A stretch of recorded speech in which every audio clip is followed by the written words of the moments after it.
ជំរាបសួរពុកម៉ែបងប្អូនទាំងអស់គ្នាខ្ញុំម្ចាស់ទ្រង់ស្ដេចបាក់សីដីពិសាទថ្ងៃនេះចង់មកលេងហ្គេមជាមួយបងប្អូនយើងបន្តិចមិនលេងហ្គេមអីគឺចែករង្វាន់ចំពោះ top fan អញ្ចឹង top fan ហ្នឹងអត់រើសថាអ្នកដែលទុំស្គាល់ដែលមិនទាន់បាន top fan top អីក៏ដោយគឺខ្ញុំចែករង្វាន់គឺ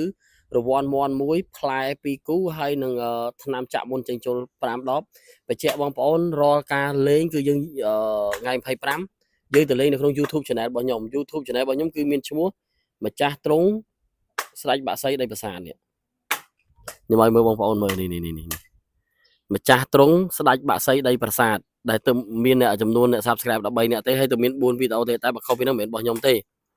បងប្អូនចូលមកលេងនៅក្នុងហ្នឹងអ្នកដែលក្នុង Facebook Page បងប្អូន link ខ្ញុំដាក់ថា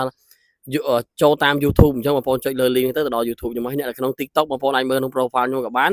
ចាខ្ញុំដាក់រូបឲ្យបងប្អូនវាយក៏បានបងប្អូនអាចទៅសេតាមហ្នឹងទៅហើយចំណាំ logo ចំណាំរូបភាពរបស់វាទៅបងប្អូនចូលទៅលេងទៅ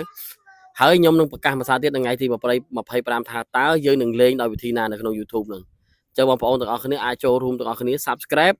ចូលទៅ comment គ្រប់វីដេអូណាក៏បានបងប្អូនចង់ comment តែមួយបានហើយ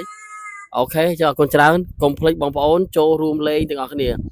អ្នកដែលនៅក្នុង Telegram អាច join ក្រុម Telegram អាចស្ដាប់ព័ត៌មាននៅក្នុង Telegram បានហើយខ្ញុំនឹងដាក់ link នៅខាងក្រោមសម្រាប់ Telegram អរគុណច្រើនបងប្អូនសម្រាប់ការគ្រប់គ្រងសម្រាប់ការចូលចិត្តអ្នកដែល share អ្នកដែល like អ្នកដែល follow អ្នកដែល comment ខ្ញុំនឹងមានកាដូពិសេសជូនបងប្អូនជារៀងរាល់ខែអរគុណ